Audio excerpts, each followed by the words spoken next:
Alhamdulillah wassalatu wassalamu ala nabiyina Muhammad wa ala alihi wa sahbihi wa man wala amma ba'd. Assalamualaikum warahmatullahi wabarakatuh.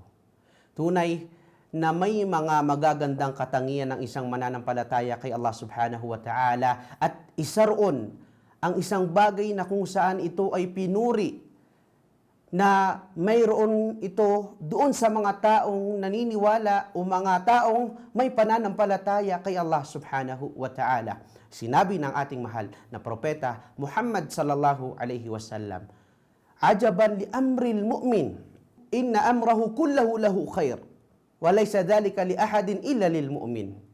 Tunay nakahanga-hanga ang isang kalagayan ng isang mananampalataya kay Allah subhanahu wa ta'ala dahil lahat ng mga nangyayari sa kanya ay ang kanyang paniniwala ito ay nakakabuti sa kanya. Kahit ano paman ang dumaan sa kanya na pagsubok na ibinibigay sa kanya ng Allah subhanahu wa ta'ala at ang mga biyayang ibinibigay sa kanya ng Allah subhanahu wa ta'ala, para sa kanya ito ay kabutihan na binigay mula kay Allah subhanahu wa ta'ala. In asabathu syarra as-sakar, fakana khairan lah. Kapag ka siya ay mayroong mga mabuting biyaya na nakakamit o nakukuha, ito ay kanyang ipinagpapasalamat kay Allah subhanahu wa ta'ala sapagkat ito ay nakakabuti sa kanya. At kapag ka naman may mga fa in asabathu darra'a sabar, fakana khairan lah. Kapag ka naman siya ay dinatnan ng mga pagsubok mula kay Allah subhanahu wa ta'ala, siya ay nagtitiis.